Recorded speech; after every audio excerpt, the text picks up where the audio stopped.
سلام به همه.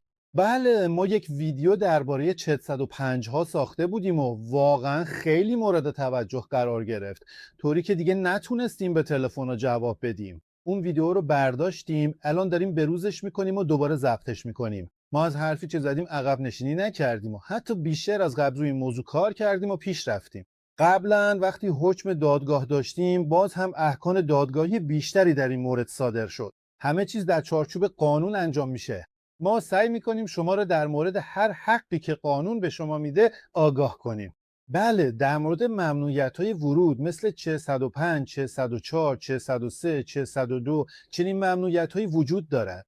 اینا چی هستن؟ ممکن است به خاطر اینکه ویزایتان یا اقامتتان تمام شده برای شما ممنوعیت ورود گذاشته باشند. البته شما میتونید در این موارد درخواست بدهید و برداشته شدن آن رو بخواهید. در این زمینه قانون حقوقی برای شما در نظر گرفته است. ما هم میتونیم به بهترین شکل ممکن به شما کمک کنیم تا از این حقوق استفاده کنید. ما میتونیم این اطلاعات رو با شما به اشتراک بگذاریم. خب، برای همین بزرگترین نکته‌ای که اینجا داریم این است: تفاوت اصلی ما این است که اگر از مرکز بازگرداندن خارج شده اید و حکم اخراج به شما ابلاغ شده، دیگر کاری نمیشد کرد. برای آن افراد دیگه کاری نمیشه کرد. یعنی اونها باید حتما منتظر بمانند تا ممنوعیت ورود که به اونها ابلاغ شده تمام شود.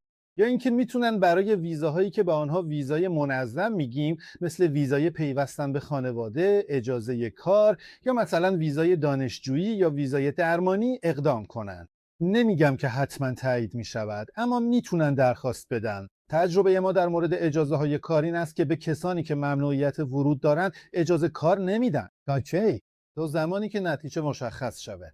اگر شما اصلا وارد مرکز بازگشت نشده اید، به شما اعلام نشده که ممنوعیت ورود به ترکیه دارید و با میل خودتان از فرودگاه خارج شده اید. دقت کنید، اینجا میگویم با میل خودتان. منظورم این نیست که با اجبار پلیس یا ژاندارم خارج شده باشید. با میل خودتان از فرودگاه خارج شدید، جریمه نقدیتون رو پرداخت کردید یا نکردید. در اینجا هم در واقع تفاوت چندانی وجود ندارد. در این صورت چه کاری میتونید انجام دهید؟ برای این موضوع یه راه وجود دارد. در خصوص لغو ممنوعیت ورود میتونید کاملا با استفاده از اختیاراتی که قانون به شما داده درخواست لغو ممنوعیت ورود رو مطرح کنید.